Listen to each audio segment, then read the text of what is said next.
Okay, so my topic is how issues affect youth athletes. So my claim or hypothesis is young athletes' current experience and future in sports are affected by similar issues that affect elite athletes. Okay, so some of these main problems that I've decided to talk about are injuries, equity and discrimination, and mental health. So first of all, hold on.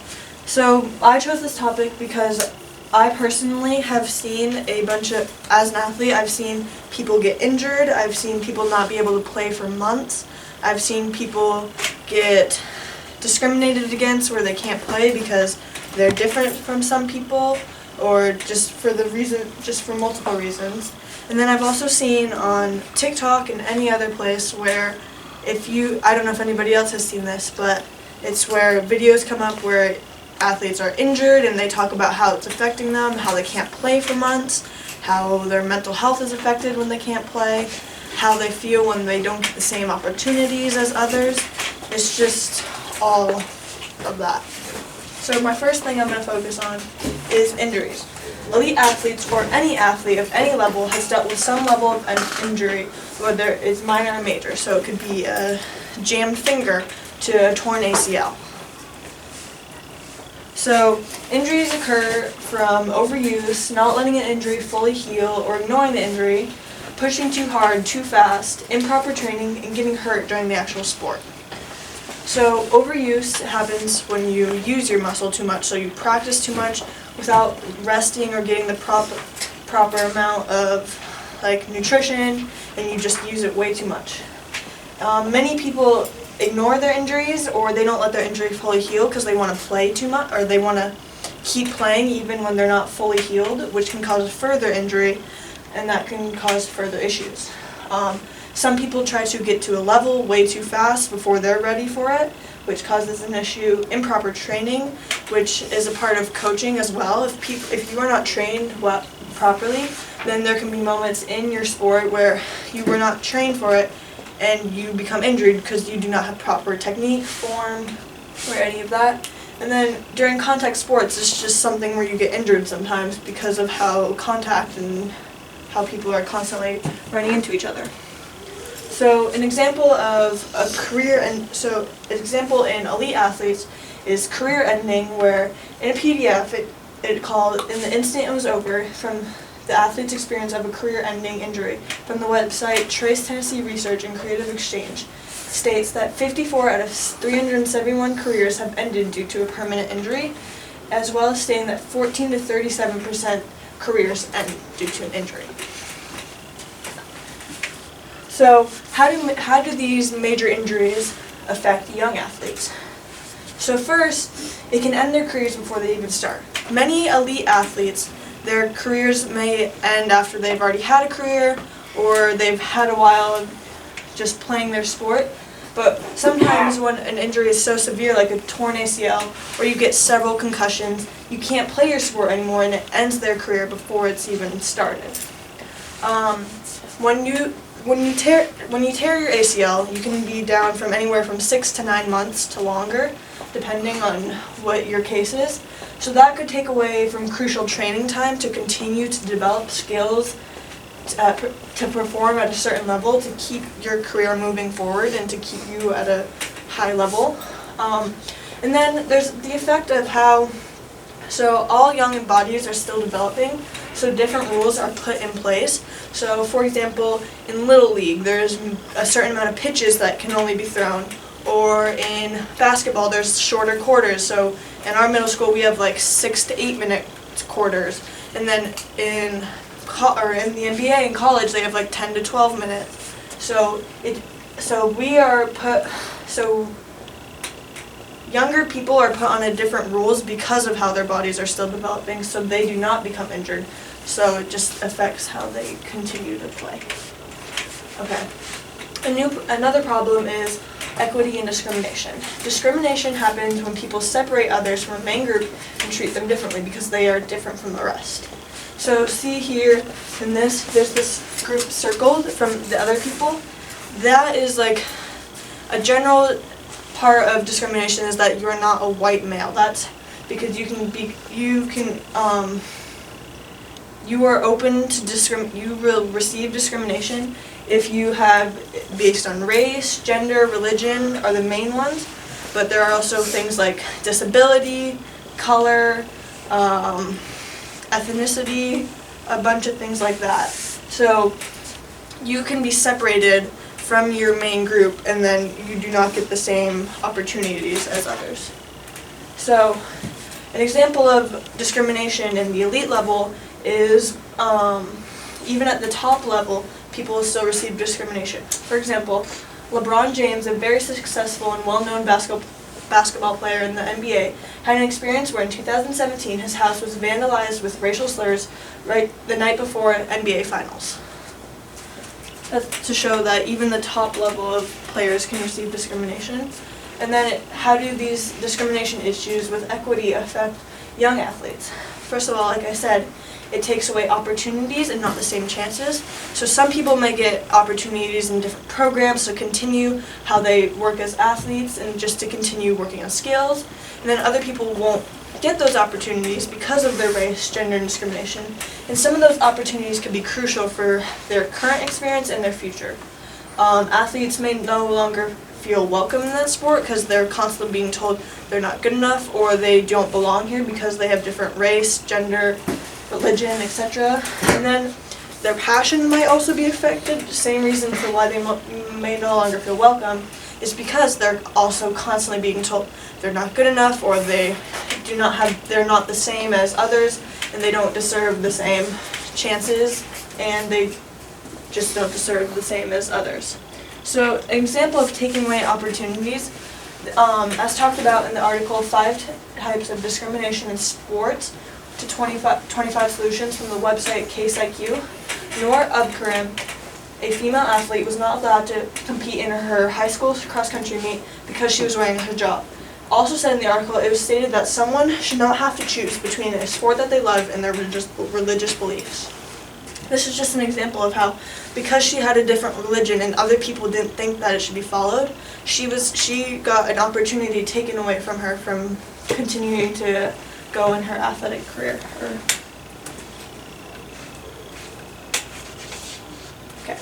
Okay, so mental health. Mental health becomes a problem when people struggle with issues like stress, depression, anxiety, burnout, etc. There are many people who come across points in their lives when this negativity of mental health affects them. So in sports, this can happen when you're put under tremendous amounts of stress for, say, an important meet, game is coming up and you can't perform at the same level, or you're constantly being told you're bad, or there's just a lot of stress in the athletic world. And then putting that on kids also affects them majorly. So reasons to why mental health issues may arise are injuries, discrimination, stress, constantly being told you're bad, or even coaches sometimes. So injuries, like I said before, on TikTok I've seen many videos how people struggle for being out of playing for months because they don't want to continue to injure themselves and they just can't play anymore for a while, so it starts to affect how they feel about playing the sport along with their mental health while not being able to play. Discrimination, because like I said before, you're constantly told you don't belong, you don't deserve the same. And then stress is just a main thing that many people deal with, especially athletes, when something important is coming up or an important game. And then constantly being told you're bad or you're not good enough can also affect how you play. Like it can affect how you think you play, and then it kind of diminishes your love for the sport. And then coaches can be a major part because they, kind of like the discrimination, they affect how much you play, they affect how you train in that sport, they affect how you play the sport, they affect everything about your relationship with the sport. From an article, Elite Athlete Mental Health 2023 Statistics and Strengths, there are multiple mental health statistics in athletes. For example, as the text states, 35% of elite athletes suffer from disordered eating, burnout, depression, anxiety, while only 10% of college athletes with known mental health conditions seek care for a mental health professional. This is just an example of how it affects elite athletes. And then how does mental health affect young athletes? So one is that the audience mental health can come back on how the players are affected, and I'll explain more about that in a minute. First of all, they may so one thing about mental health is that if they associate their sport with their mental health issues, their sport could be the main cause of their mental health issue. So say they're constantly burned out, say they feel like a burnout, that sport is probably causing some of it, so they create a relationship between that and their mental health, so it can affect how they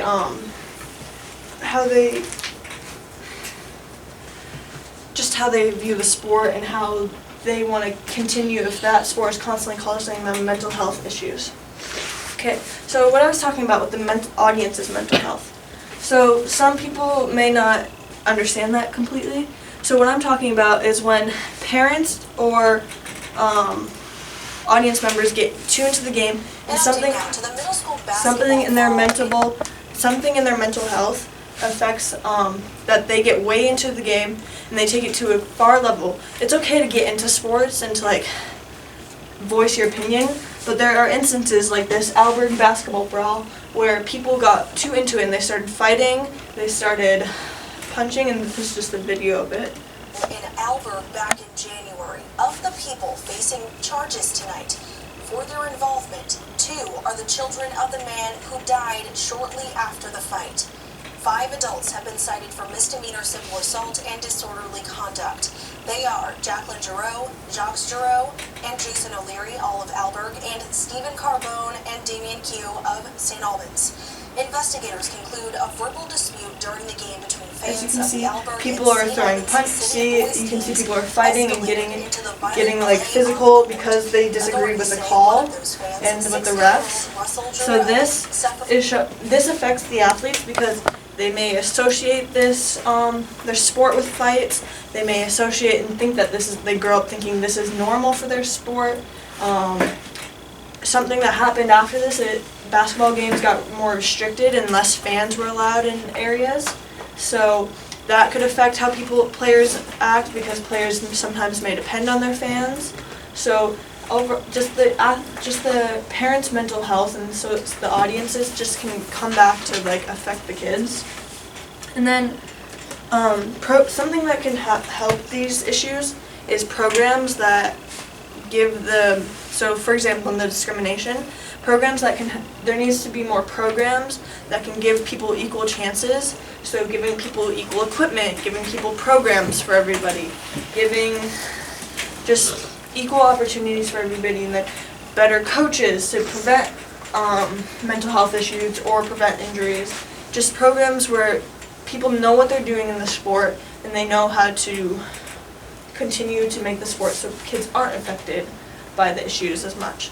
So like I said before, me as an athlete, I've seen people tear their ACL and then they won't be able to play games for months and they lose crucial time to continue to practice, and then as well as not being able to play. And then like I also said before, on TikTok, there's many videos that come across my For You page talking about how people are struggling with their mental health because they cannot play their sport, or how all they want to do is play their sport, and how they're losing their passion for the sport, and how they just how they no longer feel welcome or included, or just that they don't have a place in the athletic world anymore. My topic is drug addiction, and I'm going to be speaking about people that do drugs, and many of us know that somebody that has done drugs or that stopped. Why do people take non-prescribed drugs? So people take non-prescribed drugs because they like the feeling of it, and the drugs make them so it increases confidence, emotional pain, and it helps deal with anxiety. So it just makes them feel better. Also, people, if a doctor gives somebody about like 20 pills, that like right after surgery, that's too much because people only need like 5 pills. And since the doctor gave them too much, they might want to take more and more after. So that's a bad way. Also, if many people have died from taking too many drugs, overdosing. And my next, where do kids get drugs? Most kids get drugs either from online or from their parents. Some kids get drugs from drug dealers, and this is bad because many people, because the parents can tell that their kid is doing drugs because of lack of sleep, and it's kind of obvious. So, kids also can get, when they get their drugs, and when they do them, it's,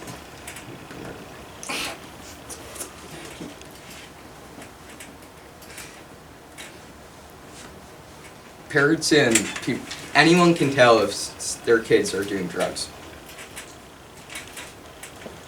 What causes people to abuse drugs? People abuse drugs because they want to feel something new. And they think that doing drugs can make them feel happy. Like, when people do drugs, they, so since they don't have like a feeling, they want to feel the feeling, so they do their drugs. Also, people just want to try something new. Because, like, say if their life, they don't have like say they don't have happiness in their life, they're taking drugs can give them happiness. Because they can feel like new things when they take them, and it takes their mind off of it. Why no one should do drugs? No one should do drugs because they're a very hard thing to get out of. And it can cause stress, low blood sugar, and a risk of brain damage. Drugs can also make, if you do drugs, there's a chance that you can become homeless because you lose all of your money, and it's kind of hard to pay house bills. It can also break up many families and cause stress for everyone. If a parent is taking, well, if a pregnant person is taking drugs, there's a chance that their kid, well, baby, is going to have, like a disorder. It's going to have, like, an effect on their baby.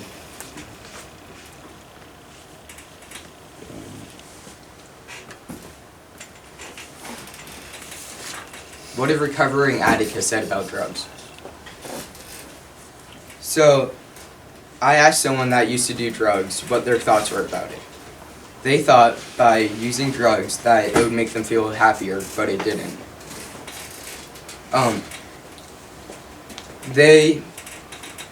The recovering addict realized that drugs became a trap and they got addicted to them. And they thought there was no way out until they asked for help. They then went to rehab to detox from the drugs that they were taking. Not only did they get clean, but they also got counseling for their drug use. In the end, the using drugs did not help the person feel better. They were better off without them.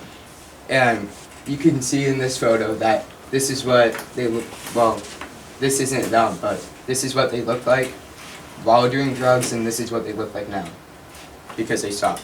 Also, doing drugs is a, like, if people do drugs, it's a very addicting thing to do.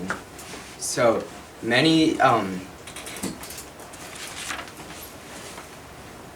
people know like, so say if you go into rehab, it takes a long time to get out because they get addicted to their drugs, and since they are addicted, they need to get so they need counseling to get out of it, and they also need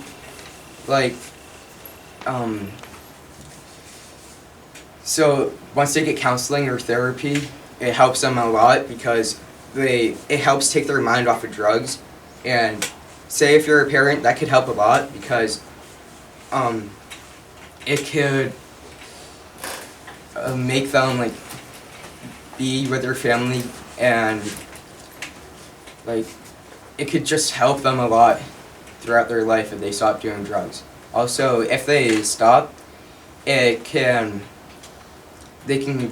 start a new life and start going to their job, get a new job, start doing new things for their family and helping them out.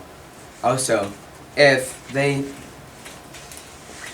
kids do drugs, that's no kids should do drugs because that affects their mental health and their physical health. And since that affects their mental health, that could be causing bad grades and all that. And that's I'm done for drug addiction. Kids, teens, and even adults play video games. Many people try to tell them that video games, you shouldn't play them because it's not good use of time because it just wastes your time. But it does not waste your time. It actually increases your intelligence. As the article from B Crew stated, not only does regularly playing video games increase regularly playing action video games increase your amount of gray matter in a person's brain, the part responsible for muscle control and sensory perception, such as seeing and hearing, memory function and emotion, speech, decision formation, but it also promotes better connectivity in certain subregions of the brain associated with these functions. As can be seen by that statement, video games can raise your intelligence in more than one way and are not a waste of time. What video game players have the highest IQ? So basically, to start off, a study done by Royal Panda showed that PC gamers, as you can see right there, had the highest average IQ with 112.3, and then next was PS4 with 110.7, and then in last place was Xbox with 103.8. But that compared to the average IQ is around, the lowest is around 3.8 IQ higher because the average IQ is 100. And as Nicholas Page said in an article, study determines which gamers have the highest IQ. At the top of the list, Tom Clancy Rainbow Six Siege, seen right here, has a average IQ of 120.3, and had the results was won by a lot. And then next was Among Us, as you can see right here, and that had average IQ of 118.9. And then in third place was Minecraft with 116.3 average IQ. Now, since you see all this, you may be wondering what some of these games have in common. All the games on the list that were on the list, all were had either strategy or they were action games. If you're looking to more of the games with the higher IQ, with the highest IQ, basically all of them had either action or strategy in them. A study by Green and Bavler found that action video games enhance attention control. According to the study, action games involve high-speed gameplay and contain objects that quickly pop in and out of the visual field. They seem to have the broadest benefits to perceptual attention abilities. This shows that action video games have a way of increasing your intelligence because they increase your awareness, and they also increase your awareness, and they increase your able to respond to things. But you may also be wondering, what other video games raise your IQ? Or what other ways do video games make you smarter? Video games make you smarter in countless ways. Research has been done to show that video games make you raise your IQ. For example, as a study by Lorenza et suggests, gaming trains the brain to be more flexible in the capacity of gamers. Video games raise your intelligence to the point where I personally think video games should be implemented into schools. I think that they should be implemented into schools. Video games have proven that they can help kids in school. Video games have also have the ability to make school fun. And also have kids learn and increase their brain power. I personally think video games should have at least a class a week for 30 minutes or longer. This could allow kids to not only learn skills like math and science, but also increase their other skills that they need in life, like hand-eye coordination, awareness, and more. Slide six. Oh, sorry. What video games can help your performance? All video games help your performance in school, whether it's increasing your attention span like action video games, or helping in strategy, helping like just refine your skills like Prodigy does with math. As this article, Positive and Negative Effects of Video Games on Student Performance stated, a study was done in recent years on over 12,000 high school students in Australia. The study showed that students who played video games online almost every day scored 15% higher than the average student in math and reading, and 17% higher than the average student in science. Video games might be able to help schools have their kids get smarter by raising their test scores and make the school looks better. Also, video games also, if they were allowed to play in class, it would keep their brain working most of the time. A study done by Texas A&M showed that average student spends learning in classroom only about 60% of the allocated class and time. Effective way to maximize the time for learning is through engaging time on task. If the students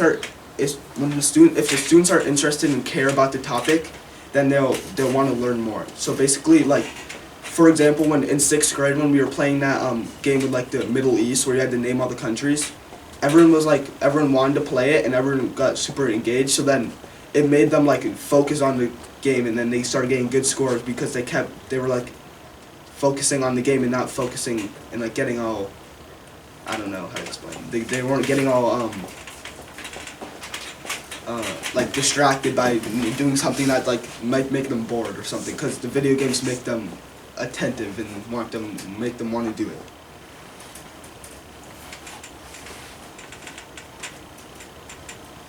Do video games affect kids' academics in our school?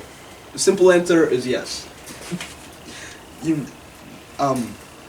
I took a survey on all the boys, which led me to believe that it does. I asked all the boys, with consent, they all gave consent, what their Star 360 scores were. The average percentile ranking was 60.5%, which is 10.5% above average in the United States. I also compared all the boys who played video games basically every day versus the kids who don't play video games as often. And the boys who play video games scored on average in the 70th percentile, while the kids who don't play video games as often scored around in the 45th percentile.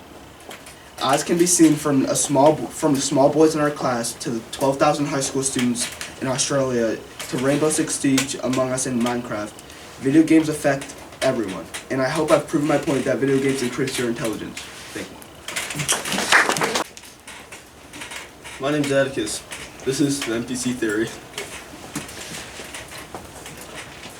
What is the NPC theory? The NPC theory is based on the thought that we all live in a simulation. Basically, a simulation is like, the thought is that we all just like aren't actually living, we're just controlled by the higher up. What is an NPC? NPC is a non-player character. It originates from video games. In video games, an NPC is there to further the plot, or like further the plot of the game, and used as basically a side character. But in real life, the NPC is basically the same thing, but except it's there for our entertainment. NPCs in the real world repeat the same few phrases and gestures. For example, say you get ran up on by an NPC and they're pointing their fingers in your face. You decide that you're pointing your fingers in their face, and then they say the same thing over and over again, like ask you how the weather is or something of that nature. That would be an NPC. Another thing NPCs can't do is they can't adapt to new things. They only like sticking with things that they're comfortable with, and they still like moving to newer things. Characteristics. The Chatty Cathy doll, it was a doll in the 1960s. It repeated the same few phrases and gestures. And all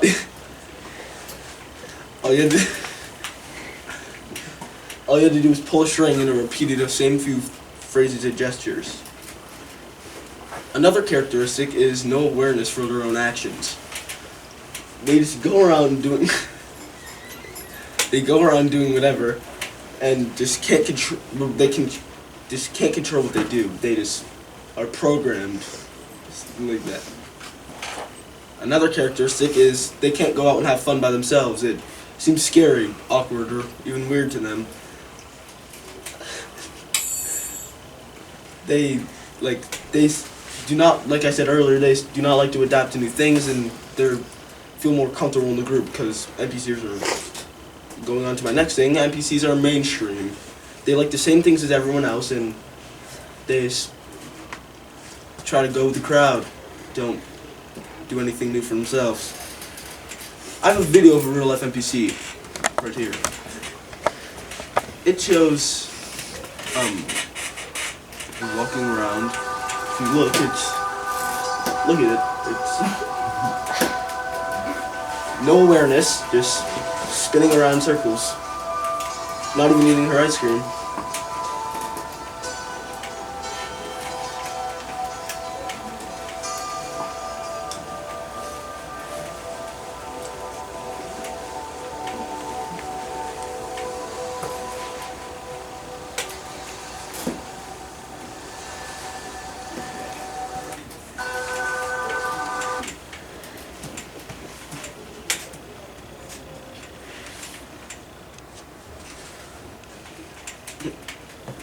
Oh, this is a quote about the Chatty Cathy doll.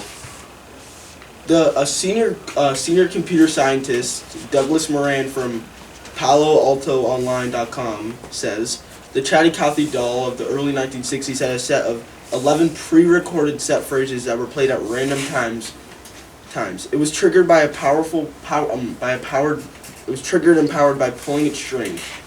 This basically shows like the start of NPCs. It says the same phrases, same gestures, and yeah. I interviewed with a real life NPC. Basically, I interviewed what I believe to be a real life NPC. I questioned it with all the characteristics. I asked it if it felt like it was repeating the same day every single day, or I asked it if its life felt repetitive, if it takes the same road to school every day. And basically, she agreed to yes. So that proved that this average kid in Vermont was really an NPC. Are we all a part of a simulation? NPCs in society are meant to interact with the PC, player characters. Well, in this case, we are the player characters, but who knows if we actually are player characters? Because for all we know, we could all be NPCs. Because, the whole world's simulation, basically. Most people live the same day every single day.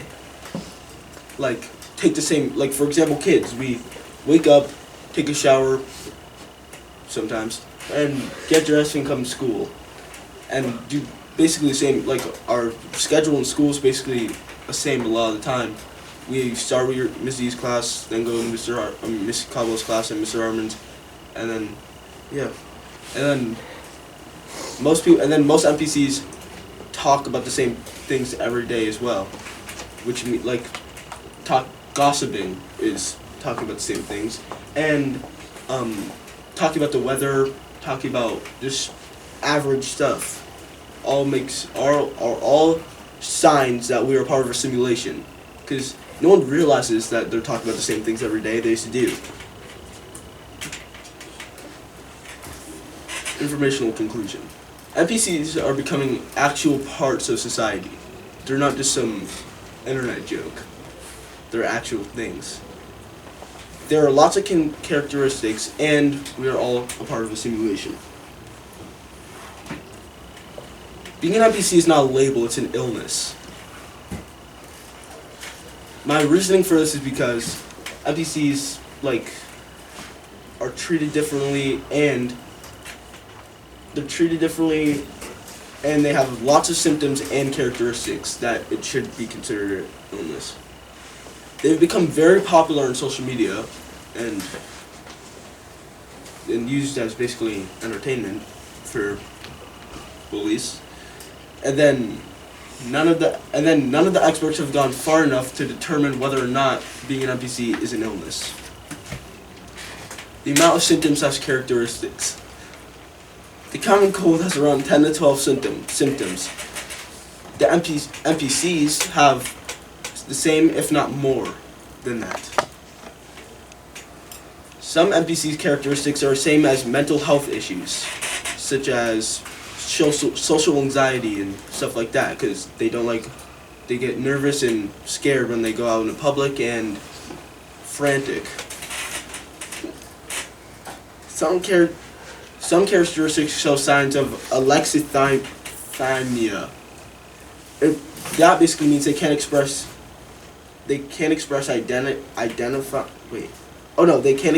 identify, and experience emotions, which goes in line with NPCs. NPCs are treated differently than the average person. People with mental health disorders, although it isn't ethical, people with mental health disorders are treated differently. They're seen as awkward and weird, and like not as like the average person. People with NPC disorder are seen as the same thing as well. On social media, people use people with disabilities like autism and Down syndrome for entertainment. People do the same thing. Do the same thing with NPCs. Because on TikTok, there are some things like interviews with NPCs, and they're just made fun of. And quite frankly, it's another thing is NPCs have no awareness, so they're an easy target for bullying. Since they aren't aware, they won't even know if they're getting bullied, so they can constantly just be attacked and bullied. Being an NPC is not a label, it's an illness. They have lots of symptoms and characteristics, and they're treated differently from the average person and treated similarly to people with disabilities. NPCs are an internet joke, they're a real illness, and they need to be taken seriously. My name is Dustin, and this is my ZED talk. I'm doing mine about mechanical engineering, and my thesis or hypothesis is mechanical engineering can be more used to help the world problems more than it is right now. What is mechanical engineering? Mechanical engineering works on engines and ventilation systems. And they do AC, and they can be, as I said before, engines. And mechanical engineering is also with robots too. These are just some of the things that mechanical engineering has been involved with in modern day society.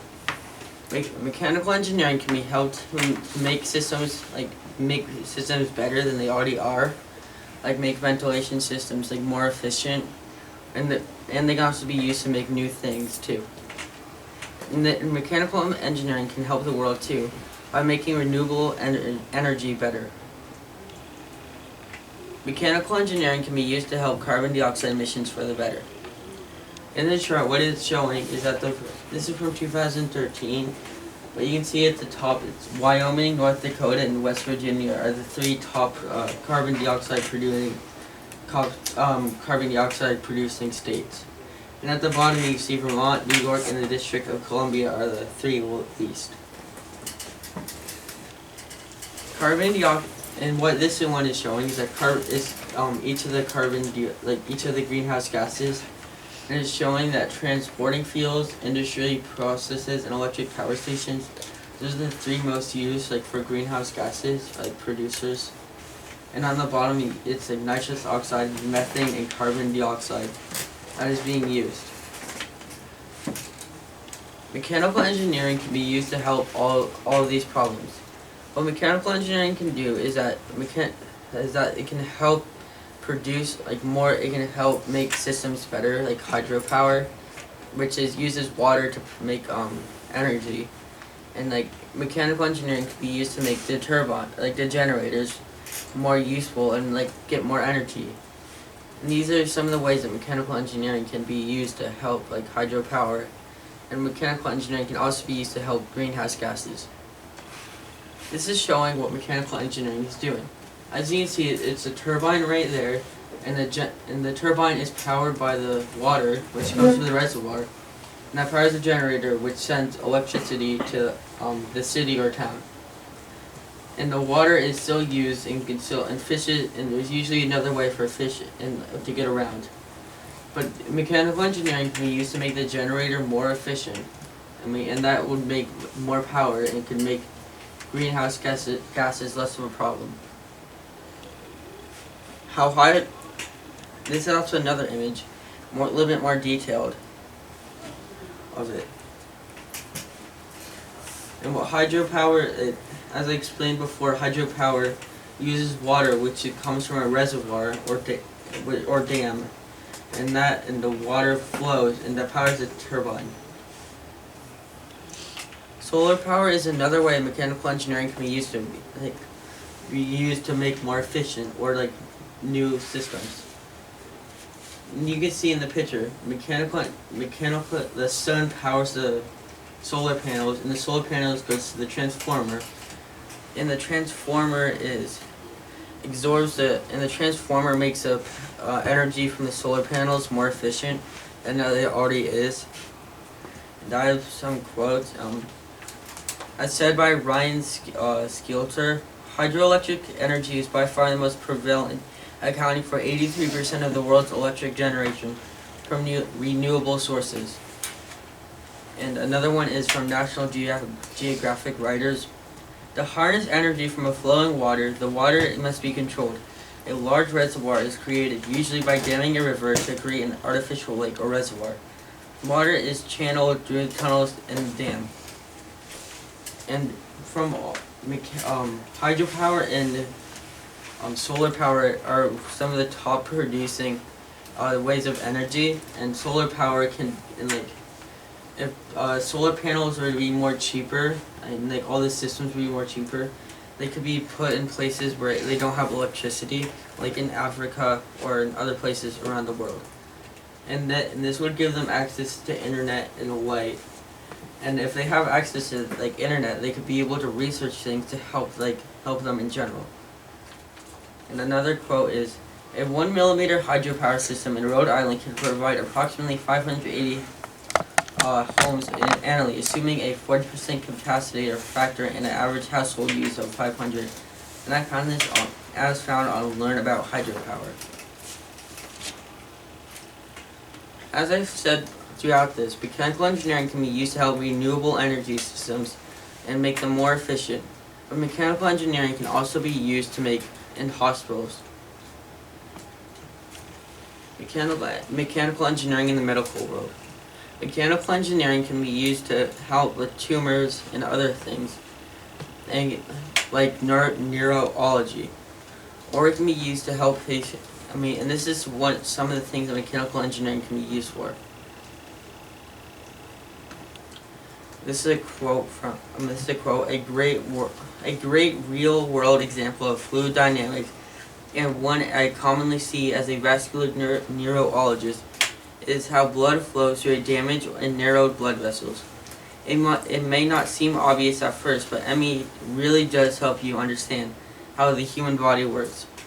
This leads to a neurology resident to my current position as a vascular neurologist, where I specialize in the treatment and I prevent of diseases that impact blood vessels, supplying the brain and spinal cord, the most common of which is stroke. Both of these quotes are said by Scott, Reed, and Kill. In each of the quotes, it is talking about how mechanical engineering can be used in neurology.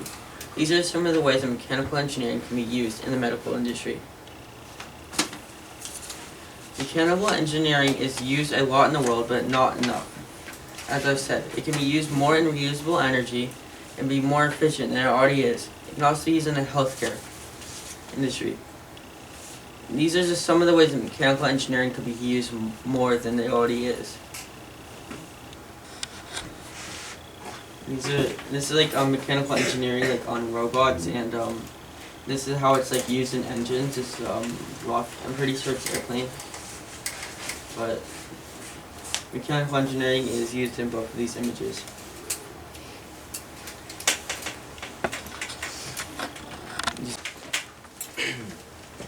Does Big Pharma encourage/thrive off of mental health issues? Big Pharma's main concern is not for the well-being of the consumers, but for profit.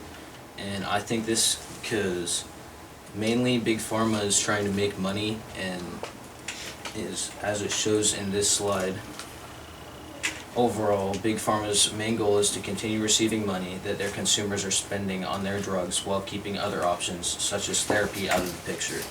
Big Pharma does not want to let go of their consumers and often tries to redirect their consumers away from therapy. They do this when they were prescribing drugs in 2019, they directed their consumers away from therapy and said that just the drugs will be good enough to help them with their disorders and that they didn't need to go to therapy. And this is one of their strategies that they use to keep their consumers to continue buying drugs from them. 50% of Americans are diagnosed with mental disorders, and 71% of Big Pharma's profits are from drug money, just alone, and 20 to 25% of these profits are from antidepressants. They use these percentages are just off of a link that we'll show at the end. Based on this, I think that Big Pharma wants nothing other than money and will continue to let these disorders develop, and will continue to make sure that they are supplied, their money is supplied from these people with their disorders.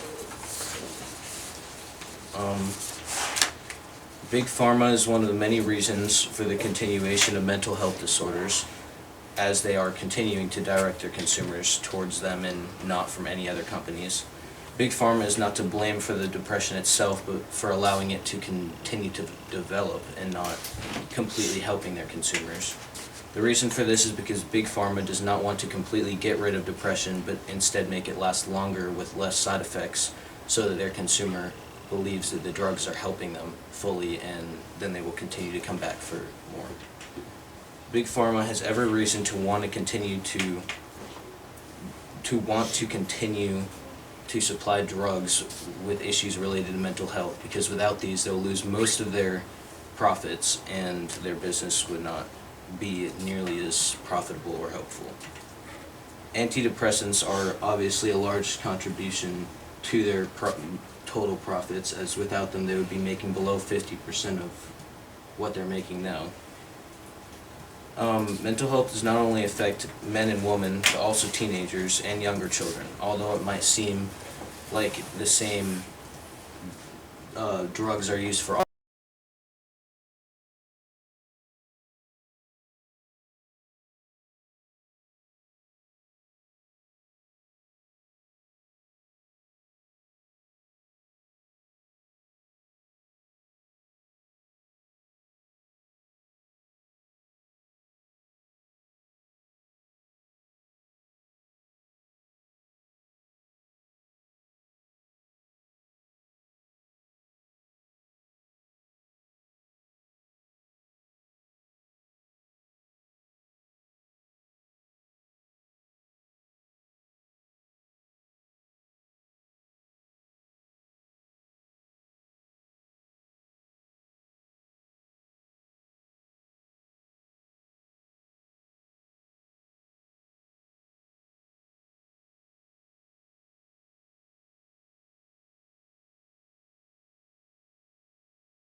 Okay, so my topic is based off of marine biology about coral reef, and my hypothesis is that we should be focusing more on our coral reef health and trying to replenish coral reefs.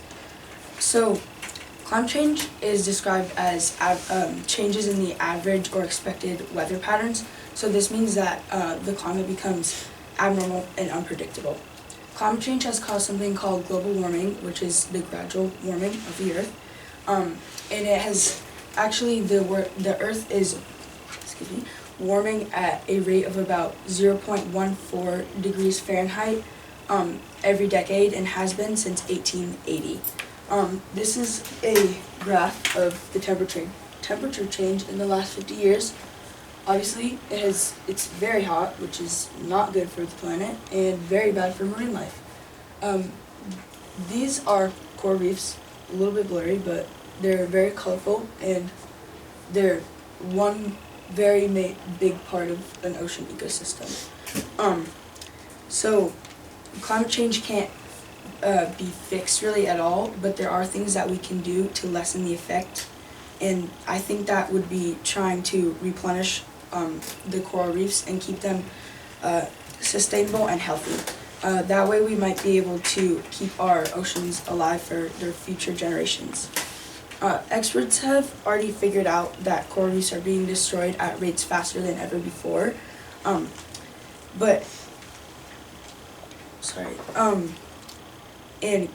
coral is essential for all marine life.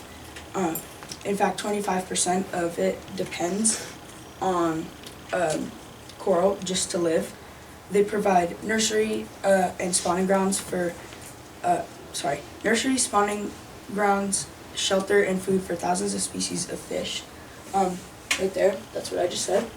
Though they cover less than 1% of the ocean floor, coral reefs provide habitat for 250,000 known species, including more than 4,000 species of fish and 700 species of coral. They also provide a coastal protection and are important for medicine. So, marine life can't live without coral reefs.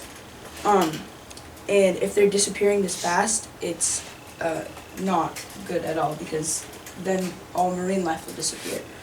I'm going to read a few quotes that just explain what I just said.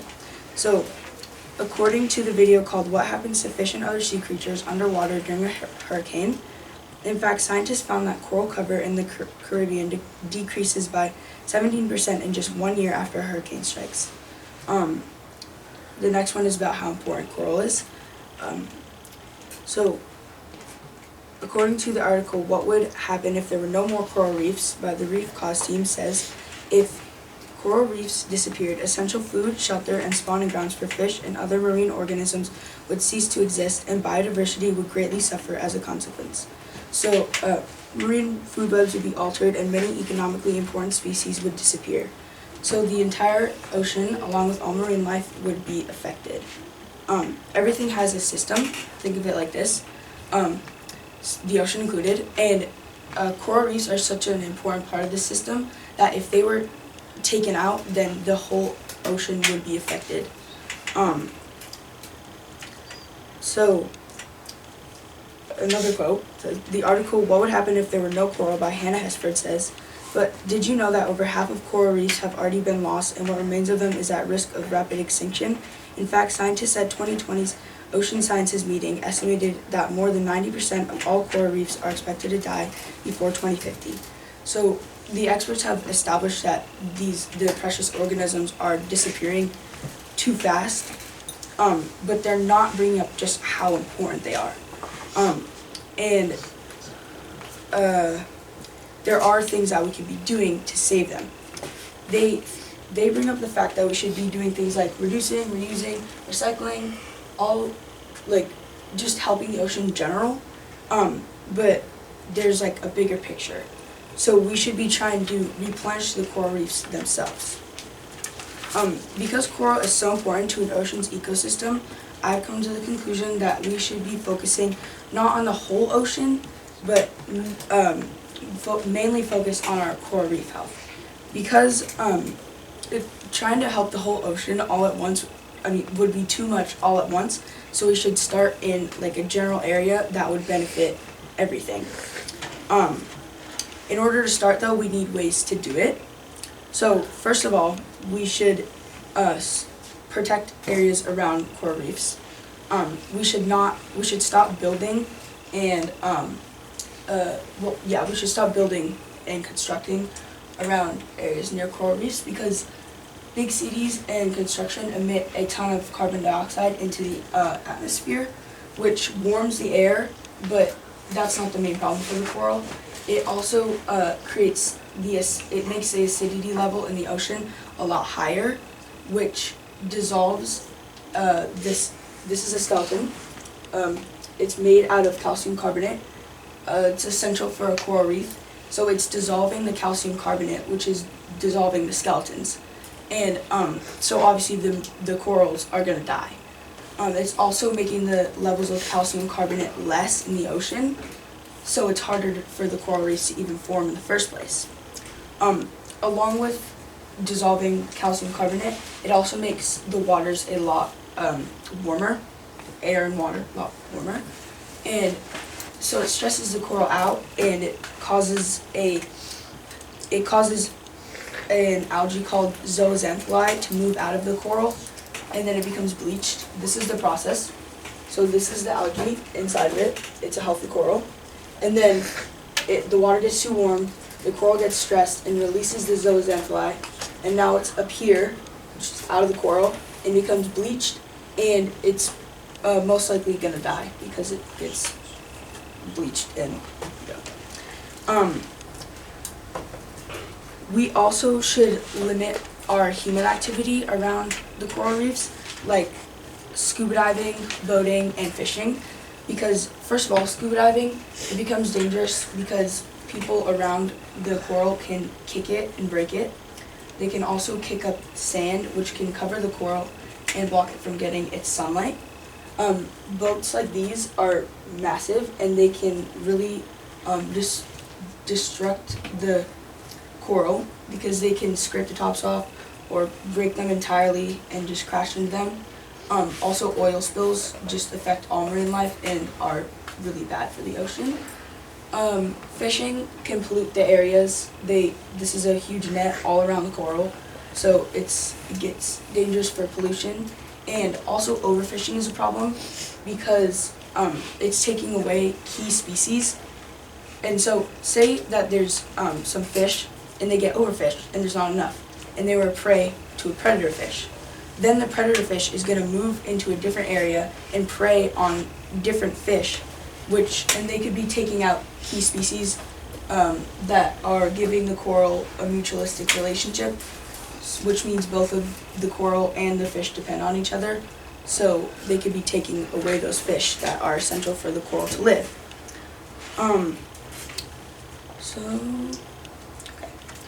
So although tourism and the fish industry might rack in billions of dollars every year, what's more important, preserving our ocean or making more money? In the end, we won't have any tourism if we have no more marine life.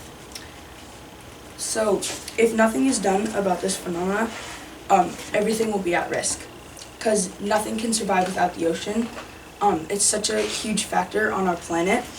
It provides a home for around 250,000 discovered species, covers 71% of Earth's surface, and holds around 97% of all Earth's water. That's pretty significant if you ask me, but it won't be if we don't do something soon. We should be trying to limit our human activity and building around coral reefs. This is the key to the ocean survival.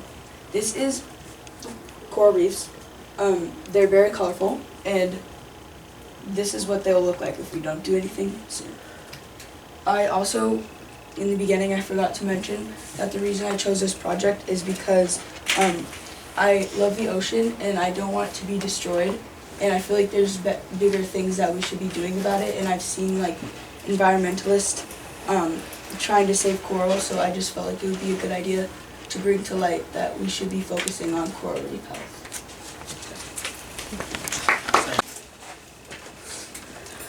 As you may know, tech has been a part of our main lives for many years, and it will probably continue to be. But it wasn't always like this. people grew up with black and white TVs, no electronics, no video games, no phones, no smartphones. And now we've had some negative effects that we didn't even really know about. They've just overcome over the years. Older generations need to look out upon us for help on these new technologies that they're not used to. They're used to maybe digital, non-digital phones, where they're used to a keypad, or not smartphones. So they will probably look upon us now. With new technology, there's always new ways to use it. With little children being able to use iPads and us teens now being able to have a big computer that was the size of a room, like a classroom, to now in our pocket. It has changed significantly over the past 35 years, and if we don't do something now to help stop these issues of health, these upcoming generations will have really negative effects on their health, their mental health, and physical. Obesity is a really big thing. You can sit on your video games and your tablets all you want, but there's always this feeling of laziness, and you're kind of hypnotized by this new technology. There's a saying called tech natives and tech immigrants. Tech natives are people who, like us, we were born into technology. We grew up with TV shows. We grew up with tablets, smartphones, and these new tech things, like brand new iPhones.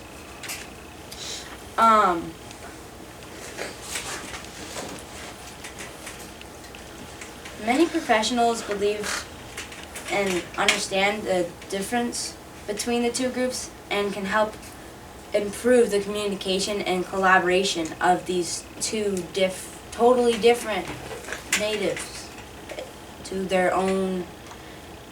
Our tech immigrants now, they were the tech natives of their time, but now they'll have to hand it on to us to help them understand this new technology. And with that, the older generations will then also have these health issues, and maybe with all of this cancer, it will eventually move on to them. Tech has a big impact on our lives. We use computers at school, we go home, we either watch TV or go on our phones. It's more of, like I said before, you are hypnotized by this technology, and it has, social media is new, fairly new, and it has come up, it has had more deaths than some natural causes, and it's showing that it's fairly new is that it's had a very big impact on our day-to-day lives. For an example, excessive use of social media has been linked to increased feelings of loneliness, depression, while constantly connected to it's harder to connect to different people and disconnect from your phones. So as here, most people will go out to eat or plan a group thing together, but everybody will just sit on their phones. Like you go to a family gathering, it's Christmas, you want to see all your cousins, but you walk in the door and everybody's on technology. Either phones, watches, TV. Nobody's really having a conversation. So everybody's just hypnotized by the same thing, but they came here to that place to have conversations, real life things. The health issues have skyrocketed.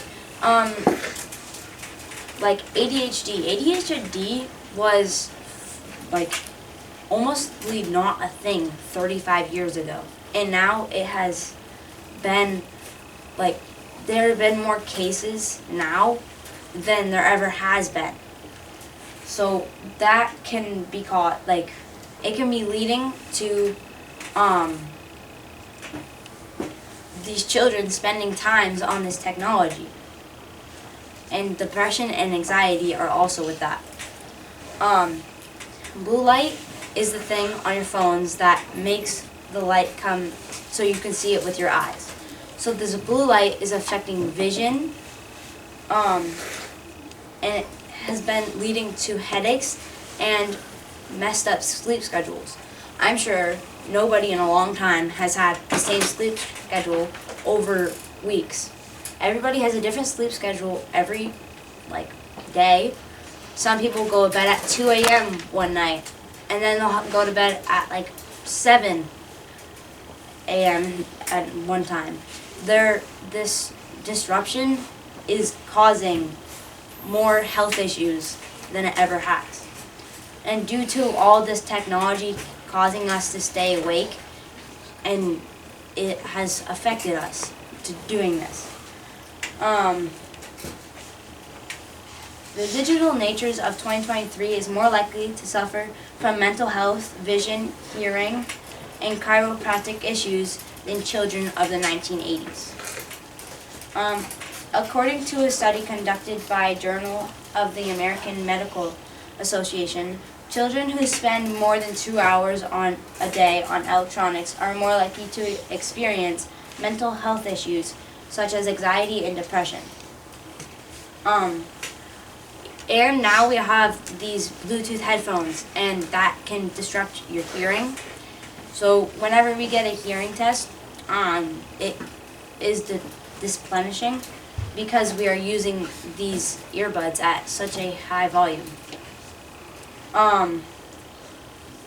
So comparing to the last 35 years of this technology, it has increased our health issues significantly.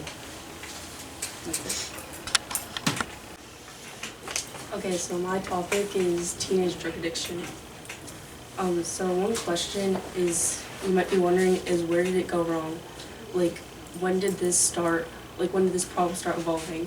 So one example is movies normalizing teen drug use. So in movies you might see teenagers like going to a party or something, and they're using substances. They're either smoking or drinking. It could be anything. And also another thing to bring up is peer pressure. So nowadays it's kind of normalized in like our society that teens use drugs more often, and they think it's cool, and kids can be peer pressured into doing them, and it's not good. And also another point to bring up is just genuine curiosity. Like, kids are genuinely interested in like trying some substances because adults use them, and they wonder why they can't be using them. So there's also like the power addiction, and I'm going to be talking about how younger people are more vulnerable to getting addicted. So as young kids, we still have like growing minds and bodies, and drugs like can affect that really badly. Like, you can get brain damage, you can get lung cancer. Any ages can get that, but it's more harmful to young people. And also, so young people get drunk way faster than adults do because of their tolerance. So this also ties in with why drugs are more harmful to kids rather than adults. And going back to what I said about they still have a growing mind and body, it affects their brain and their anatomy in their body. And also another point to bring up is if they get addicted young, they'll have a harder time breaking the addiction later on. So what I mean when I'm saying this is when this can go for anything, like any type of addiction. If you start it younger on, then you'll have a harder time breaking the addiction in the long run. Also, another point to bring up is that kids sometimes don't know what they're consuming. So I actually have an example right here. It's a quote from a behavioral health organization called The Hub, shares a story of a boy that purchased drugs from Snapchat. Snapchat was in the news when Dr. Laura Benman's 16-year-old son purchased what he believed to be Xanax, but instead received a counterfeit pill that was laced with fentanyl and died of an overdose. Sadly, there are many other stories like this. So kids can order stuff offline and they don't know what they're actually consuming. They may think it's one thing, but it can lead to another thing. So now I'm going to be talking about where kids may be receiving these drugs from. So going back to Snapchat, social media is a huge place where kids are receiving drugs from. So I'm going to bring up Snapchat again. Snapchat is almost the perfect place to do this because you can manage who you have on your account, you can manage who sees your story, and that's just like how, like, it's perfect for selling drugs. So like say someone posts on their story like whatever they're selling and then someone wanted to buy it from them, they would ship it to their house or they would go pick it up. But also going back to like what kids don't know what they're consuming, it could be anything. Like really, you don't know what the seller's intentions are. Also, you may not think this could be an issue, but the cabinet at home is a really big issue. And kids can get alcohol out of the fridge as easy as they want if their parents don't have it locked up. And they can get meds out of the cabinet. Another point is the internet. And so I think you guys all know what the dark web is. It's actually owned by the government, and that's why the police and like cops don't do anything about it, because it's a way for the government to interact with each other. But people have taken it into their own hands and have started selling illegal, not just substances, but illegal things in general. And this is just another way kids can be getting drugs from the internet. And also another point is older friends or like siblings of friends that can get drugs easily to you. Okay, so now moving on to my argument.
Okay, so my topic is violent video games, and so playing video games can cause many mental health issues.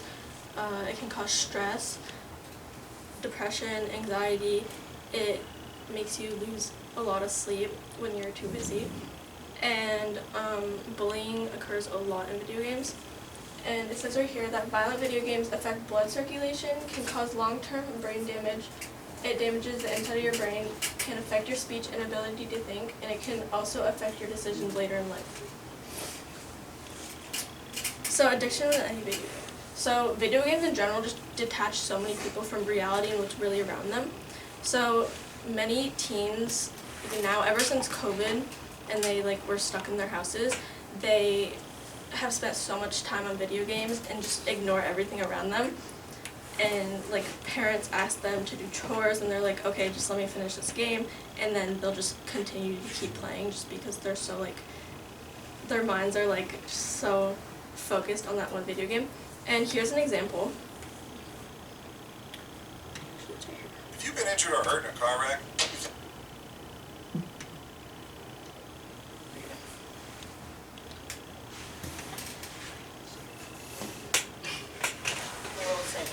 is absolutely addicted to his video games. Let me get the shriek Let me get the shriek, no! He'll be on this device for 17 hours a day sometimes. I try to get Nico off video games, tell him that he's limited, he can only have 5 hours a day, and his answer is, oh, that's not going to happen. And it's a fight. I asked you hours ago to clean up that mess. What's going on? Now! Nico is the most... So, the sad reality is that this does happen with some families, and just the relationship with so many people with their parents just get so ruined because of their video game addiction. They just don't want to do anything but just sit there for hours on end shown. So my hypothesis is Fortnite is promoted more childlike than GTA, which is promoted as more of an adult game, but there really isn't a difference in harm or violence. So in GTA, you can see that it's promoted like this. So the loading screen, sometimes girls in bikinis, you can see that they're swearing. So if a parent were to search up, if their kid, 10-year-old kid, were to be playing this video game, they were like, oh, let me search up to see what it looks like, then it would come up as violence. So it involves guns, stealing, blood, cops, swearing, punching, and shooting. So as you can see in that, it just promotes itself as everything that it has. So Fortnite, on the other hand, it's not promoted as really what it is. So there's no looking at this, there's skins, and it's more childlike. So if you were to look at this and you were a parent, you'd be like, oh yeah, my kid is playing this, it looks safe. But really there's no difference other than the fact that Fortnite does not have blood. So it involves guns, stealing of weapons and possessions. So when you kill someone, they you can steal what they have, when they were alive. Bombs and swearing within people on the mic. So although GT has swearing within the characters on the games, Fortnite is just not much different because you can talk to people on the mic and they swear a lot, especially because you don't have an age, there's no age limit that people actually follow, so you can be a 40-year-old man and swear to 10-year-old kids who play.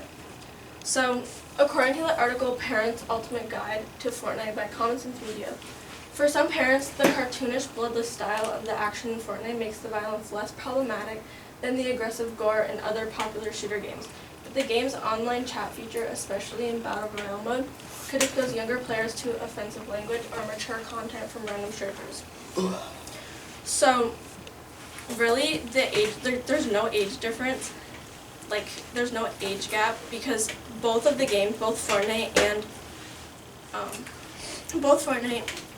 and GTA, you have to be 13 with parents' consent or permission. But really, there's no difference because neither of these games follow it. Just GTA is more promoted as an adult so it's easier for parents to know.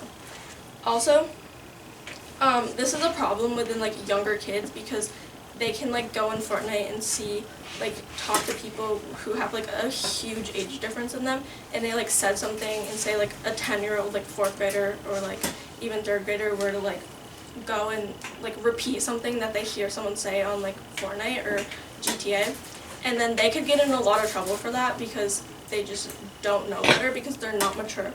So I took a survey and for the teachers, and one of the questions was, do your students ever talk about video games in class? And 100% said yes. And if so, does it ever get frustrating for you as a teacher? And 3 out of 4 people said yes. And do you ever feel like the kids talking about video games disrupt or take time out of their learning? And 3 out of 4 people also said yes. And I sent a survey out to the kids, but they never replied. Only one person did, so. To conclude, I feel like younger kids should not be allowed to play video games. Like, it just really depends on their maturity, and Fortnite and GTA are totally different games when it comes to promotion and how they like put themselves out on the internet or like advertise themselves. And so if a parent were to like see in like if their kid wanted to play Fortnite and they were to like play it, but then they spent like $70 for a game and the violence is like beyond of what's actually promoted.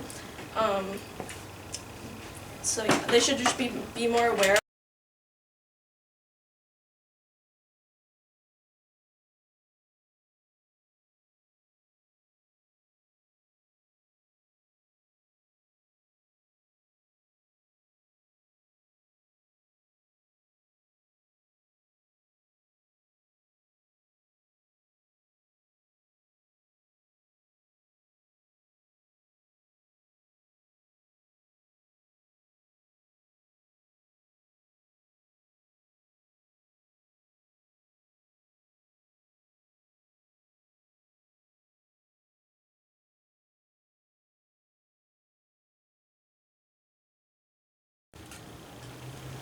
For my ZED talk, it's on video game addiction. Video game addiction has lots of cause and effects, and it's bad for younger kids, which can lead to poor social skills and time away from family and sometimes bad grades. Why it would be better off for kids to not spend all their time on video games.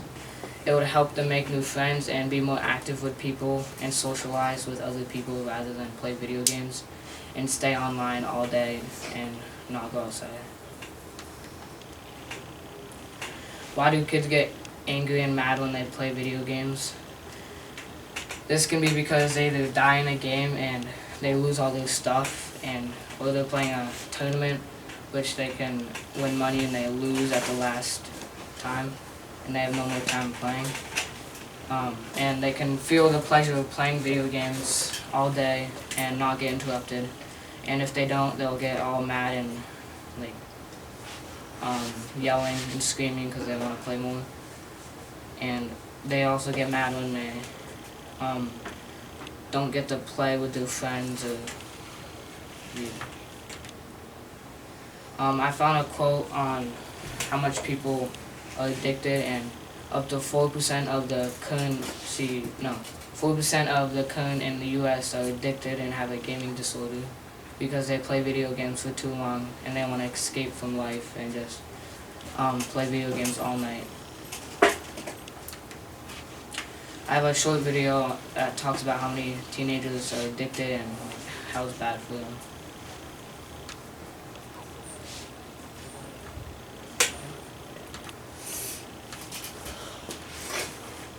My volume doesn't work.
Okay, so my ZED talk is about the British East India Company, and I'm going to tell you how tea changed the world. What if I told you that tea was so much more than just a drink with jam and bread, and that a rivalry between two British cousins would lead to the creation of a personal army of pirates that would dominate global trade and would be the very evil that inspired men to fight for freedom in a new world? Let's talk about tea.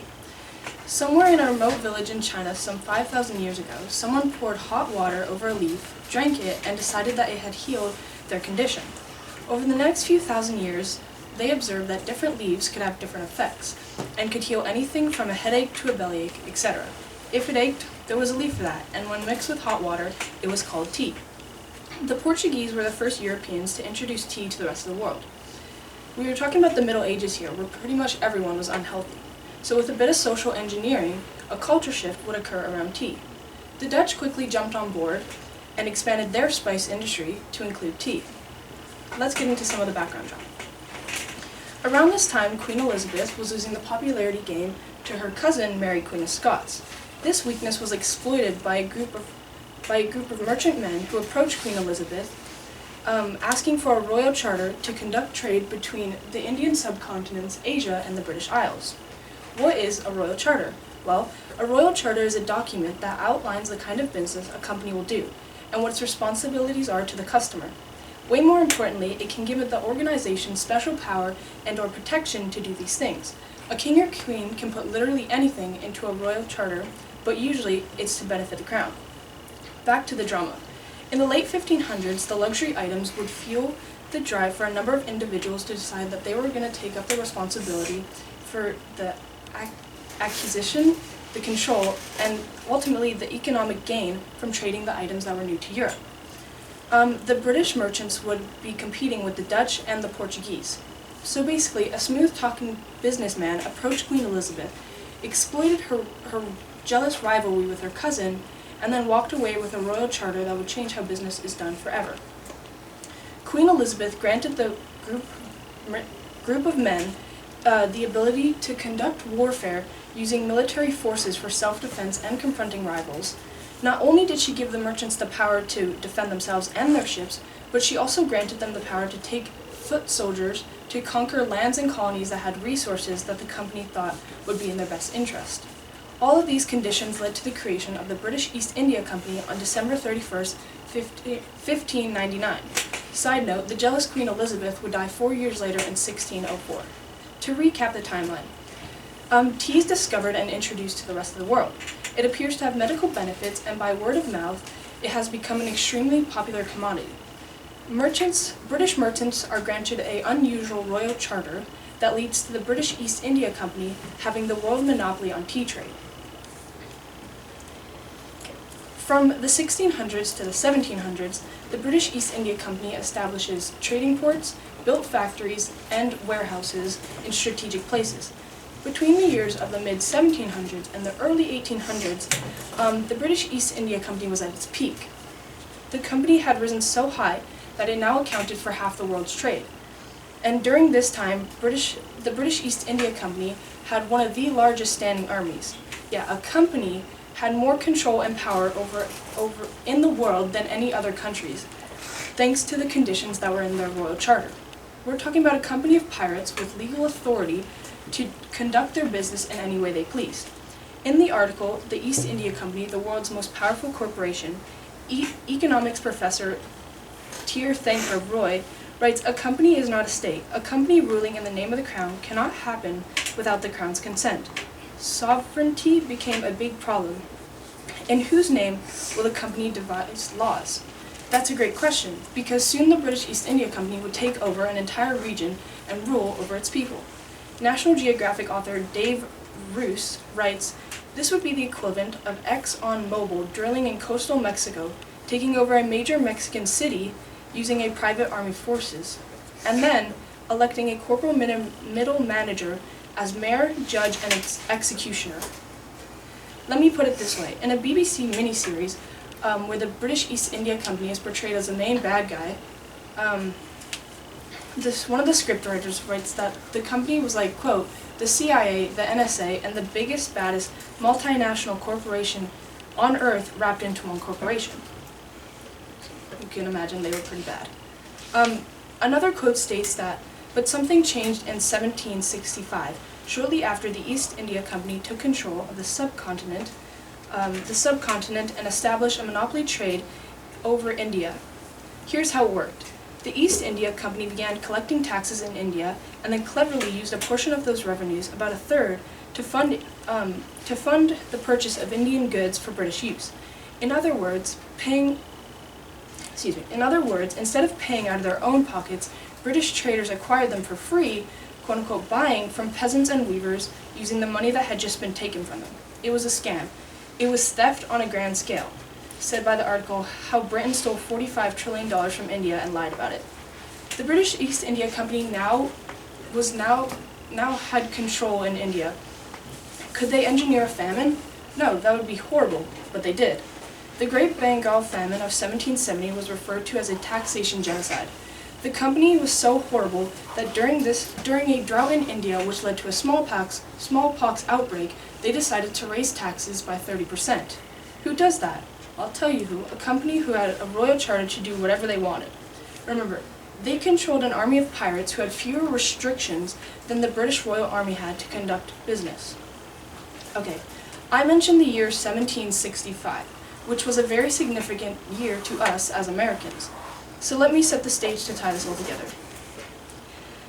In the Americas, the French-Indian War had been going on from 1754 to 1763. It's often referred to as the 7 Years' War.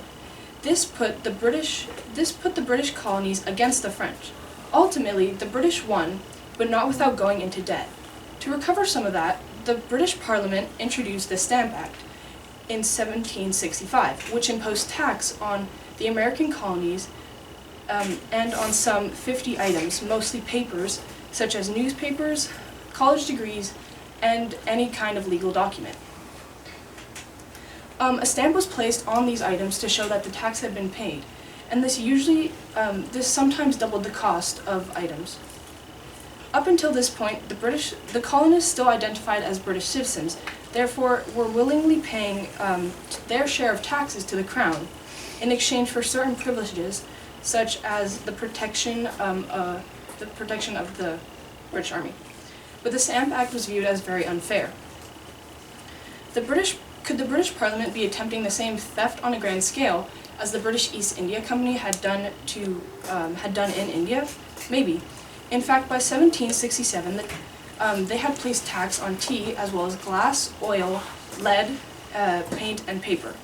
The Stamp Act led to a group of men called the Sons of Liberty to encourage colonists to boycott the act by not using or purchasing any item that had tax on it. You might be wondering where I'm going with this, but just stay with me. 8 years later, we have the Tea Act in 1773. This granted the British East India Company a monopoly on tea sales in the American colonies. The Tea Act led to a group of men from the Sons of Liberty to disguise themselves as Mohawk Indians and board 3 British ships in the Boston Harbor and dump 92,000 tons of tea into the water. They also pushed for a boycott on tea, which led to 17 million tons of tea going bad in warehouses. Imagine how frustrated the British are getting by this time. Now into the American drama. Leading up to this point in the story, the British colonists who had settled in America were starting to feel extremely oppressed by the British government. By April 19, 1775, tension had reached a breaking point when the British East India Company was given the power to monopolize much of the trade with the American colonies, and particularly when they put tax on something that was thought to be a medicine product, which was tea. So the colonists decided that something had to be done. During a standoff at Lexington and Concord in Massachusetts between the British soldiers and the American colonists, a shot was fired, which marked the first military engagement of the American Revolution.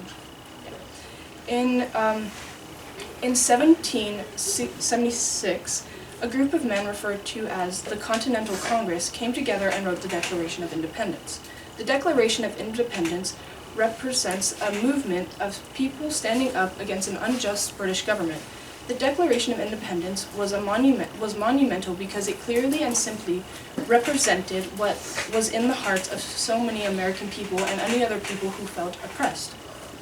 As of today, more than half of the 192 countries represented in the United Nations have a document called the Declaration of Independence. So, in summary, how did tea change the world? Well, the discovery of tea led to the creation of the British East India Company, which led to global tea trading, which led to wars, which led to taxing for the purpose of paying off debts, to unfair taxations, which led to the writing of the Declaration of Independence, that in turn sparked a global movement in which more than 100 companies have their own creation of the Declaration of Independence, which is modeled around the American one, and this movement would forever change the course of our history. And that is how tea changed the world. Thank you. Okay, so my topic is social media. Social media has been impacting us in so many negative ways. Some of them have caused life and death situations. Some of them are depression, suicide, loneliness, thoughts about self-harm, or thoughts about your appearance. Children of all ages are being affected because of social media. Which leads into my hypothesis, which is society would be better without social media, but the complete banning of it will never happen. What needs to occur is regulation, laws, consequences that could change the way social media affects society. Experts already know so much about social media and how it's causing disorders like low self-esteem, self-harm, and ways that children can access dangerous information, but they haven't really looked at ways of how to prevent all this. So on here you can see how many people have joined social platforms since 2015. In the light blue, it's showing in 2014 the percentage of teens who use that social platform, and in 2022, which is the darker blue, that's showing the percentage now. 90% of teens use social media, and since this time last year, 150 million users have joined social media. Okay, so for disorders, on the top graph, it's showing the different levels of depression, and the highest is mild, so that's 36.74%, and then following that is moderate, and then followed by that is none. And then on this graph, it's showing the eating disorder and the different age groups of percentage who have an eating disorder. 3% of the entire population have anxiety, 5% of the entire population have depression, 29% of teen girls were engaged in self-harm, and 9% of the entire population have an eating disorder. Moving on to age groups. So people of all ages have been using social media for the past few years. For most social platforms, you have to be 12 or 13 in order to join. But recently, children under the ages of 12 and 13 have been joining.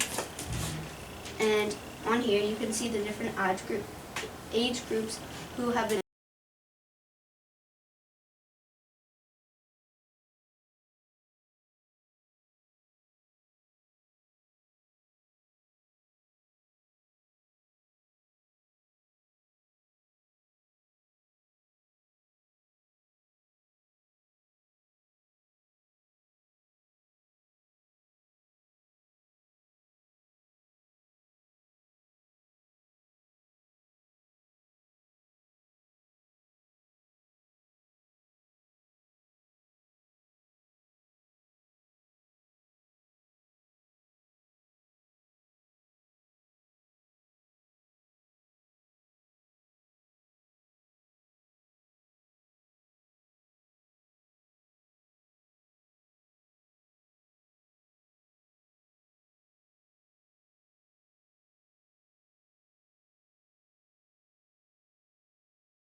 So my topic is horror movies.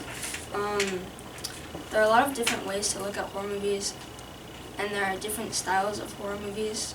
There are psychological horror movies, gore or splatter, slasher, monster. There's like a big variety. And so some people don't get scared from monster movies because like it isn't very realistic, so they prefer psychological horror.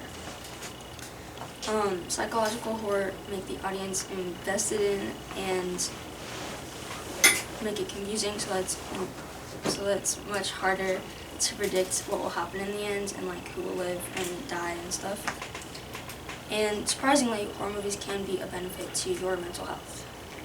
Michelle Parks from Long Island University claims that horror movies release anxiety and fear deep within our consciousness. Aristotle, the Greek philosopher, discovered catharsis, which is the process in which we release our negative emotions by watching something scary or violent. But that's not the only way that horror movies are beneficial. Horror movies are viewed as something just meant to scare the audience and keep them on the edge of their seat. Some may even leave a weird sense of paranoia even after the movie. Overall, horror movies were initially invented to bring out unknown fears deep within our subconscious. Horror movies, like most things, can have positive effects and negative effects. While catharsis can be good for the brain if needed, consuming violence and gore can be bad for mental health. According to Dr. Jeffrey Goldstein, a professor of social and organizational psychology at a university in the Netherlands, repeated exposure to horror films can lead to a desensitization to violence, which can lead to an increase in aggressive behavior. In addition, Dr. Goldstein also notes that people who watch horror movies frequently may be more prone to anxiety and depression. Also, people who often watch horror movies may have trouble sleeping, according to the study conducted by the University of Westminster in London. These professionals say that horror movies can be bad for mental health due to the sometimes excessive amount of violence and gore. While this being true, horror movies can also inform.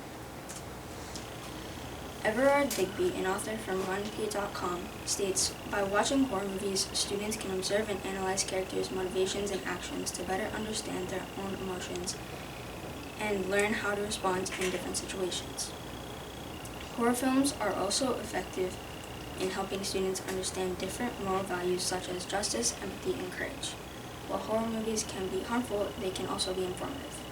So clearly, horror movies can be harmful when consumed too much, but they can also be beneficial in their way. There are many horror movies that can teach valuable lessons and provide information. For example, the movie The Quiet Place displays importance of communication in family when silence is needed for survival. Another example, Get Out, discusses racism and cultural appropriation. By addressing and talking about these current issues, horror movies can stay relevant and continue to captivate their audience. However, horror movies with jump scares and such can also be informative. The fictional monster in these movies often represents real issues in our society, usually made to fit current time. For example, the movie Hereditary, made in 2018, the film uses horror to display trauma and abuse in a family. The overall main plot is a family becoming extremely dysfunctional after a tragedy. However, this is all amplified by bringing in supernatural aspects, such as demons, apparitions, and cults. Another movie, Black Swan, 2010, talks about a ballerina living in New York who is fully obsessed with her career. She is obsessed with perfection, and some of the scenes in the movie are purely her hallucinations to portray how out of touch she is with reality. And while Black Swan is considered a psychological horror, there are many scenes with blood or gore. These are some examples of how horror movies can be informative and can teach themes that are common in modern society. So very clearly, horror movies provide a lot of information and can help people learn.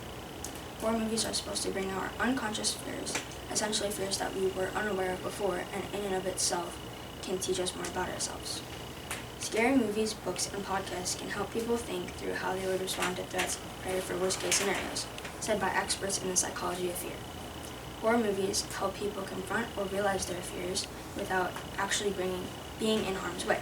It is beneficial not only to people who watch them frequently, but in a way to society as a whole. While they create stress for some, they relieve stress for others, and by that, help those to communicate with others. The Johnson Center for Health states, in the study, researchers found that watching horror films promotes healthy coping strategies. And also, they help develop the brain. Carl Fisher from gbhbl.com claims that because of the increase in adrenaline when watching, there is a release of neurotransmitters in the brain, which causes faster reactions, more alertness, improved concentration, etc. This fact just further contributes to my point. So, are horror movies truly beneficial to you? In short, yes they are. They are very informative and adapt with modern society. They can not only teach about mental illnesses, but they can create coping mechanisms as well. They also help the brain improve function. These are just a handful of reasons why horror movies can be a positive. That's it. My civilization is set in the year 1815 and is built around the Grande River. In my civilization, there are many schools which will help teach people up to a high school math, reading, and science. There's also a university that people will be able to go to if they want to learn to be a doctor or if they want to further their education in subjects. There's also a farm, ranch, shopping center, police station, hospital, and a park in my civilization. There are many jobs in my civilization. The most common of jobs are shopkeepers, farmers, ranchers, and as well as fishers. The other jobs are teachers, doctors, and policemen. Depending on the job that someone has will depend on where they will live and the kind of food that they get and when. If you are a shopkeeper or a fisher, you get a 1-bedroom, 1-bathroom apartment with food every month. For a farmer or rancher, they will get a 2-bedroom and 1-bathroom house with food every week. For doctors, teachers, or policemen, they will get a 2-bedroom, 2-bathroom house with 2 floors. They will also be able to get food whenever they want. The main reason that people should trade with my civilization is that we have the main supply of corn and wheat. We also have a lot of cows and sheep. From the cows and sheep we can get leather and wool to make clothes or bedding. We also have a lot of water in my civilization, since my civilization is set in Texas, having a big water supply makes it a good reason for people to trade with my civilization. Depending on what kind of law will depend on what happens to them, and the most common punishment is jail time. But if they do something severe enough, then they will have to work to pay back the damage that they caused. If they committed a crime that they cannot pay back with in any kind of way, then they will receive a longer jail sentence and they will have to work. In my civilization, the way that people travel and communicate with other civilizations is by a horse-drawn carriage. There will be many roads in my civilization that branch out to reach from my civilization to theirs, to the other civilizations. There's also the choice of just walking to get around.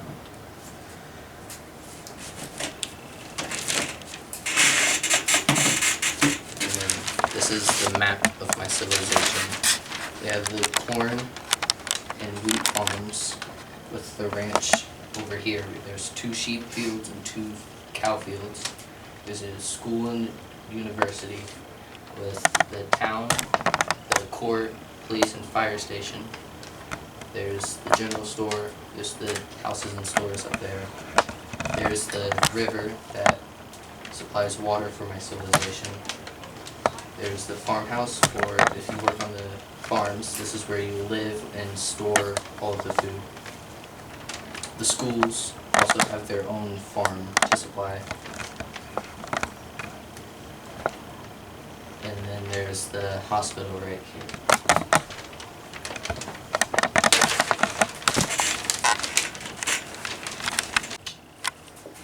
Okay, so neuroscience describes reality as a neurological construction of the outside world within the brain.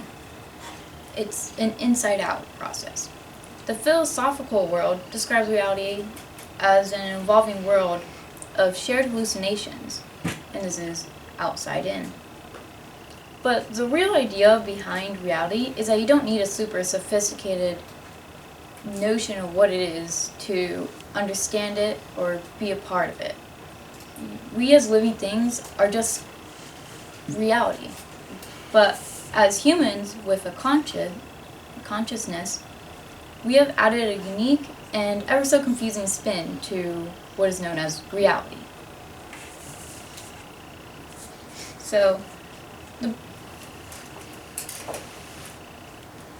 the human mind is confined to the brain, which is full of limitations and which inhibits the mind from a detached perspective. The mind does not have a direct contact with reality. The limits imposed on human senses and tools that extend them allow perception of only a small portion of reality. And this is directed towards the neuroscience of how the brain perceives reality. And our reality in its simplest form is all but a neurological construction of the outside world in the brain, as I said before. And so the brain has limitations when it comes to processing what physically exists in our world. Think about it. Our brain is trapped inside a bony structure known as the skull. It has never heard, smelled, tasted, touched anything. It is confined to the human skull. Our sensory perception, which occurs in the neocortex of the brain, is the window through which the brain interprets what exists in front of it, and the outside world, which is fundamentally reality. The neocortex commands sensory perception, emotion, cognition, and other higher functions. It is asserted as the seat of consciousness by some scientists, but we don't know fully where consciousness comes from. And so the neocortex is comprised of 4 lobes: the parental, temporal, occipital, and frontal. The temporal, occipital, and parental lobes are the main processors that help the brain generate the real physical world. For starters, the occipital lobe processes visual perception. And so as light hits the retina in the eye, light-receiving cells change the light into electrochemical signals that are then transmitted towards the occipital lobe. The lobe uses the information transmitted through the electrochemical signals, along with past visual interactions and experiences, to piece together an image that the brain can recognize. And that's how we see things and perceive what is in front of us. Secondly, the temporal lobe is often associated with auditory perception. It interprets information from electrochemical signals sent from the inner ear, as well as understanding and applying meaning to language.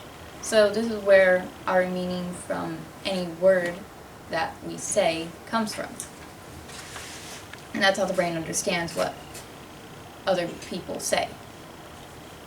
The parental lobe interprets sensations such as touch, taste, temperature, pressure, and pain, and other things along that line.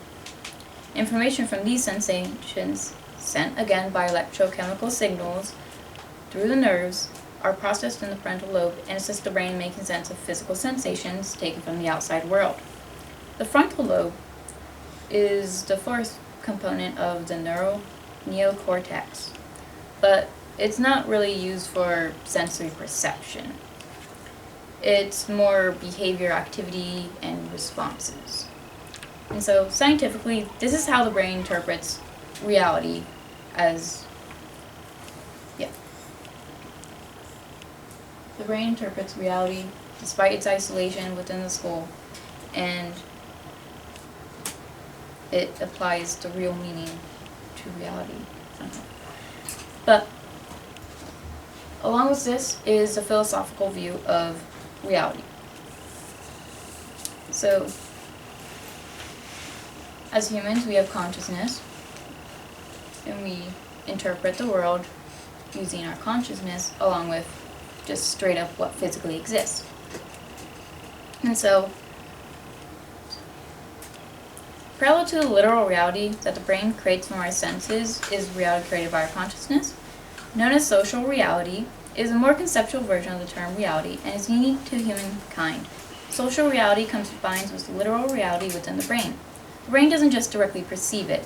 It doesn't directly perceive what it encounters, but it fills in gaps with predictions, opinions, desires, beliefs, and fears. So, by doing so, the brain is constantly shaping and predicting the world it perceives. This is where the individual uniqueness of social reality is derived. Each of us experiences the world uniquely as our brains give meaning to events and stimuli we encounter according to our physical brain function, memories, beliefs, and attitudes about ourselves and others.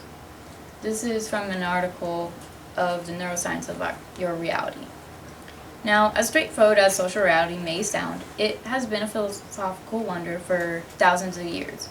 Past philosophers, such as Plato and Aristotle, have pondered the concept of social reality. And now, all kinds of scientists, neuroscientists, professors, and philosophers take steps towards unraveling the meaning of this parallel reality. One expert, Anil Seth, a British professor of cognitive and computational neuroscience, shares his understanding of social reality through describing his theory of consciousness, perception, and self. He describes our reality as being one big hallucination. However, he stated that the word hallucination, where you hear, see, smell, taste, or feel things that appear to be real but only exist in your mind, does not quite fit the description of what he's trying to say. As an interview with Anil Seth by the New Statesman writes, sometimes the term hallucination confuses people. Seth wishes there were a better word. It might suggest that perception is arbitrary, or that things don't exist. In fact, if our brains are working properly, we're constantly updating our predictions based on feedback from our senses, which is why ordinary perception is a controlled hallucination, not a fever dream. That said, Seth told me as we strolled across campus in search of a sandwich, he's open to the idea that the physical world doesn't exist in the manner we think it does. That's a question for a physicist, someone like Carlo Orvello, who knows what's actually out there. But let's assume that things are there and things exist. He said, reality, Seth believes, is a hallucination that we can all agree on. Now, following that quote from the New Statesman, Kenneth Taylor, a professor of philosophy at Stanford University, shared a similar approach in the interpretation of social reality. As he stated in a Philosophy Talk blog from 2010, social realities are all around us. Think of cocktail parties, football games, bar mitzvahs, political rallies, and even nations. These are all social realities. All the things I just mentioned are things that really and truly exist. They aren't figments of anyone's imagination, they're real, really real, objectively real. But at the same time, they're all made up entities, at least in a sense. Cocktail parties exist only because a group of people get together and say, we're having a party now. People just sort of decide that those things are going to exist, and so they do. All in all, reality is not just what it is and has always been.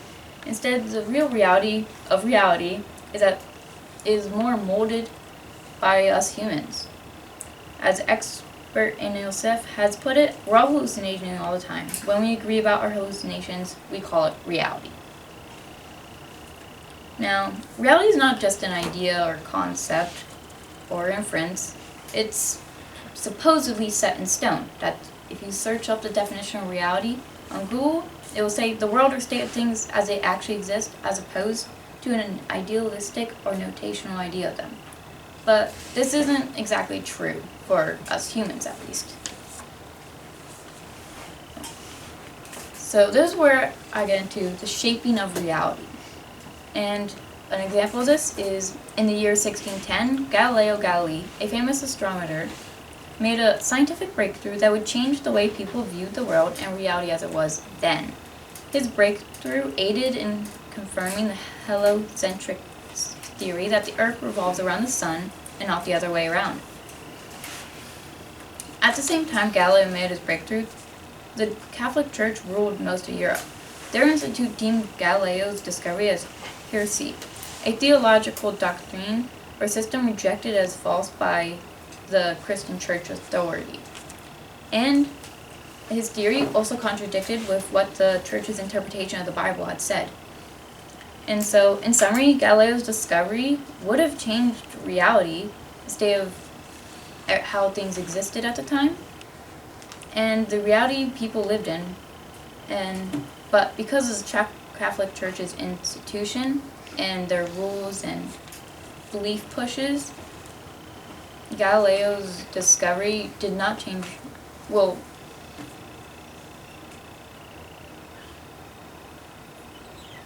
okay, so the Catholic Church believed that the Earth was the center of the universe and the sun revolved around it. That was their reality at the time. Galileo disproved this and thus changed reality. So the history of humankind reflects the shifting, defining, and restricting of our reality. And as a group of living things, we socially construct reality. Social reality is the shared meanings, values, practices, experiences, and perspectives of groups of social or cultural groups. So any individual's perception is made within the context of a much larger shared perception. That is social reality. Well, that's not the end of it. So, this is a quote from a Lego movie. Well, I don't want to scare any small children who may be listening, but it's a little known fact that Gotham City is built on a bunch of flimsy plates stacked together. There's literally nothing beneath us except an infinite abyss that smells like dirty underwear. Now, this may not seem relevant, but trust me, it is. So, social reality, I changed this quote up a bit. Social reality is built on a bunch of flimsy plates stuck together. There's literally nothing beneath it. And so, social reality being a purely human concept, it really has nothing beneath it. There's no actual commodity or physically existing thing. So, one example is some humans fought each other, drew some lines in the dirt, and now you have the country of France. You have French cuisine, French cars and engineering, you have French architecture, French history, everything. But what makes it French other than they belong to the country of France, they're created by French people, we're technically all people though.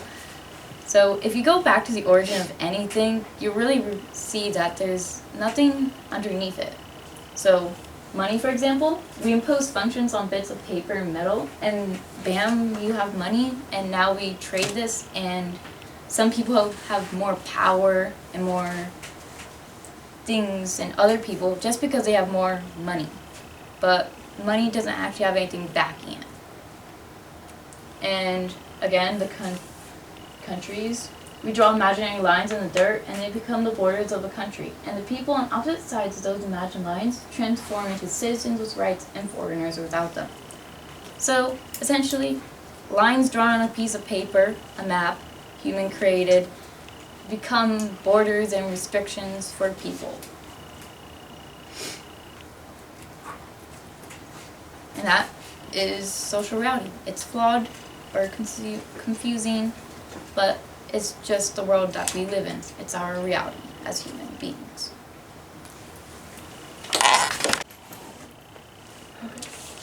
So my topic's suicide. So suicide is a permanent response to a temporary problem. Suicide is when you take your own life because you feel as if that's the only option to escape the pain you are feeling. Suicide is an act of taking one's life intentionally. There are many opinions about suicide, which is why it's not talked about, in a good way. Suicide can be seen as selfish, selfless, and there are many other opinions about it. Suicide is the second leading death among people ages 10 to 14, third cause of death to ages 15 and 24, and the 12th leading death overall. Around 45,000 people die by suicide each year. Suicide rates are up 30% in half of the United States since 1999. Amongst people who have died by suicide, 36% have a diagnosed mental condition, and 90% of 90% have experienced symptoms of a mental condition. 3 out of 4 people are not in treatment for depression or mental health issues at the time of suicide. Over the past couple years, 49% of people who have suicide intentions received mental health services, and 51% did not, which basically shows that some people are scared to come out and admit that they have admit that they are suicidal, because society creates a stigma against it and builds a discrimination and tells them that they shouldn't have it, or that they're it's a temporary feeling and that they need to get over it. Society has affected suicide rates and could easily be reduced if society was more understanding and accepting, though this will never happen.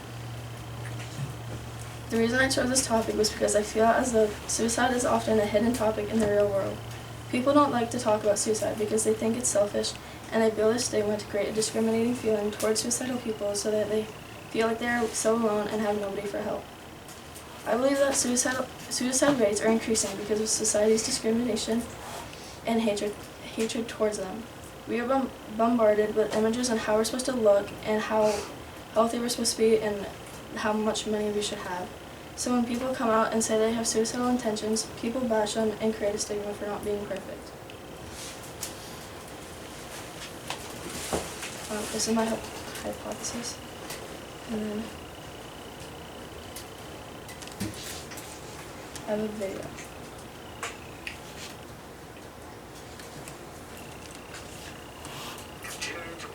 Freddie Avila says his daughter Rosalie hung herself and left a letter for him to find, saying she couldn't take being bullied anymore.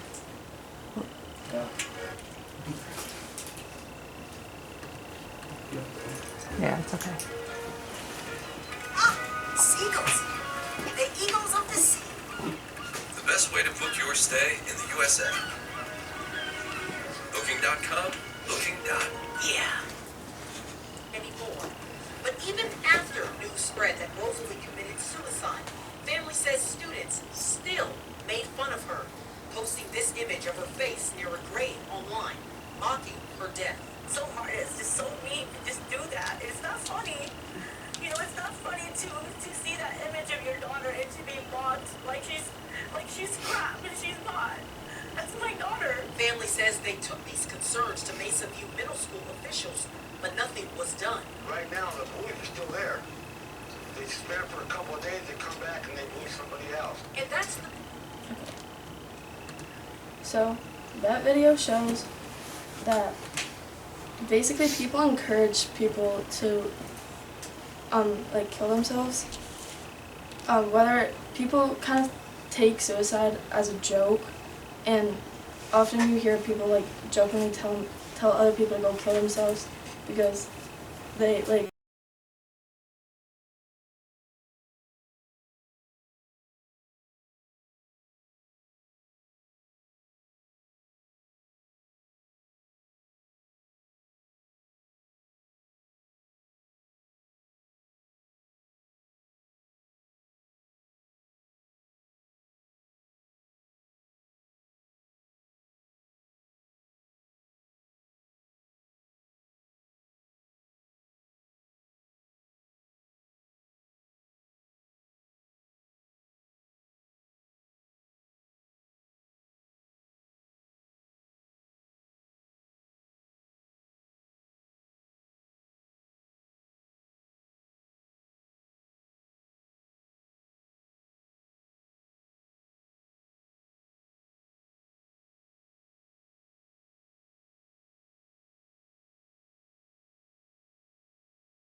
Okay, my ZED talk is about how sleep deprivation and, well, short-term, like, little quantities can actually help people. How do you sleep? Most or all people have like beds or pillows, and pillows, and they use their pillows to help them some people help them to like align their back and like help with their neck problems, and it's said about 99% of people use pillows to help with like aligning their neck and back, and this isn't a surprising number, considering it provides neck, back, and it helps your blood flow better also. Yeah. Sleep in moderation. I interviewed two anonymous people, and I asked them the same question. Have you had a day where you slept like a little bit? Okay, my ZED talk is about how the impacts of short-term and long-term sleep deprivation can actually be a good thing. Okay. Most of you or all of you sleep in a bed that has either something to comfort you or like a pillow or something. And pillows allow you to align your neck and back and have support for both of those things.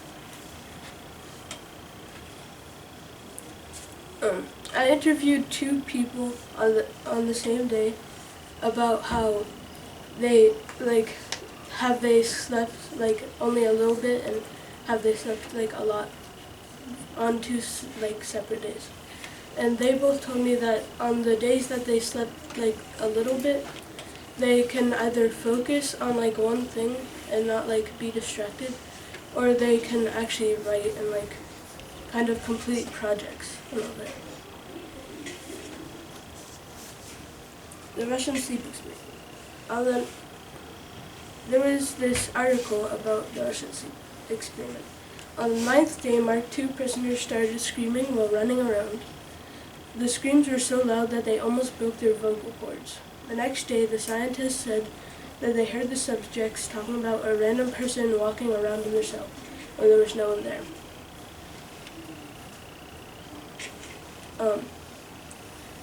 The symptoms.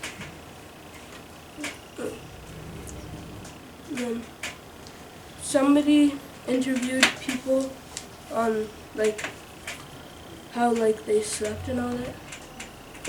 So this is about that. It wasn't the science I'm interested in. The world was interested in the drama. The experiment moved beyond high school science, which sleep researcher William Dement joined the team.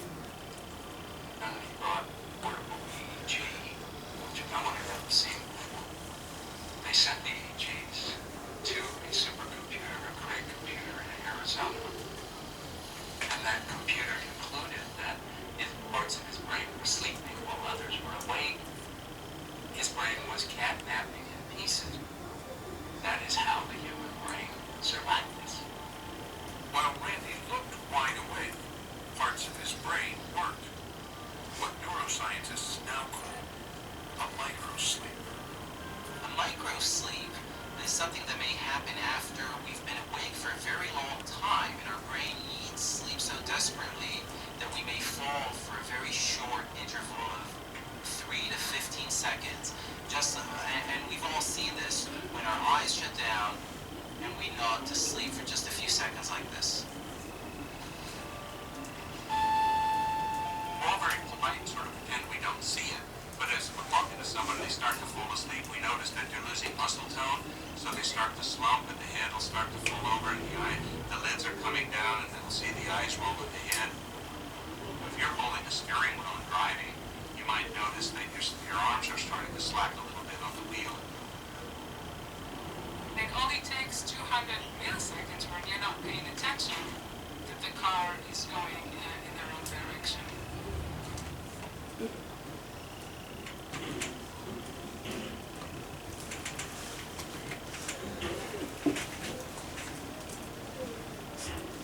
Sleeping too little can be harmful.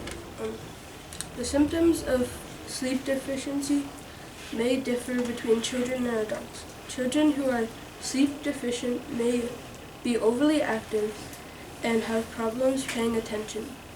They also might misbehave and their school performance can suffer. Sleep deficiency is also linked to many chronic health problems including heart disease and kidney disease, high blood pressure, diabetes, strokes, obesity, and depression. Sleep deficiency is also linked to higher cause of injury in adults, teens, and children. For example, sleepiness while driving, not related to alcohol, is responsible for serious car injuries and death. In older adults, sleep deficiency may be linked to a higher chance of falls and broken bones. Sleeping too much can also be harmful. Sleep deficiency is linked to many chronic health problems including heart disease, kidney disease, and high blood pressure, diabetes, strokes, and obesity and depression. Sleep deficiency is also linked to higher chance of injuries in adults, and nearly 40% of adults report falling asleep during the day, meaning at least once a month suffer from too little sleep.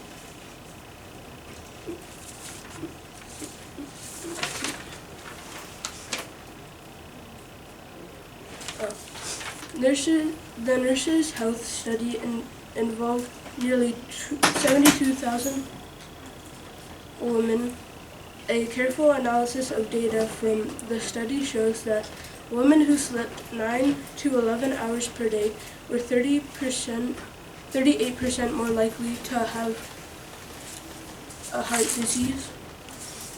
The women who slept 8 hours, researchers have not yet identified a reason for the connection between oversleep and heart disease. Death. Multiple studies have found that people who slept 9 or more hours a night have scientifically higher death rates than people sleeping 7 or 8 hours a night. No specific reason for this correlation has been determined, but researchers found that depression and low status are also associated with longer sleep. They speculate that these factors could be related to the observed increase in mortality for people who sleep too much. That's it. Okay, so my topic is how music is helpful to the brain and just to people in general. So most of us listen to music, whether it's like in the car or in school or at home. And this music all has we all view music differently. So how do I say this? Music makes us all feel different. So we all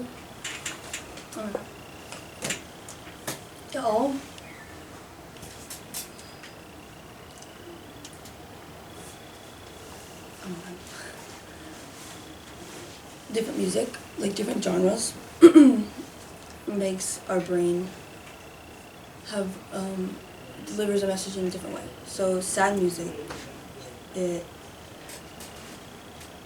makes you think about something sad, or like happy music, it makes you happy. So all music has a different effect on us, and it's all healthy in the same way. So like musicians make the type of music they do because it makes them feel a certain way. So when an artist makes a love song, they're probably in love or have been in love. example, when they make a sad song, they probably gone through something like hard in life, so they want to reflect to the listeners about that. And yeah, so like it's really healthy to the brain because, you know, it makes us have different emotions. So music is also healthy in schools too, because like I'm guessing all of you listen to music in school, and it, from what I've heard and like asking people questions, it makes them focus better, it makes them do their work better, and some music is for schools too. Like some songs are educational, so they help with like math songs or reading songs or songs that are about like social studies. They're all really helpful because they teach you things. Same with normal songs, like songs about like life, or like those will, the artist is saying stuff about like the real life world. Music therapy is like has to do with music. It's a type of therapy. It helps with like stress and makes people feel better. So if someone was feeling really down or stressed or sad, they revert to music because it makes them feel better. It makes them feel safe or like happy, and it gives them like more of a better attitude because music has that type of power in it to do that.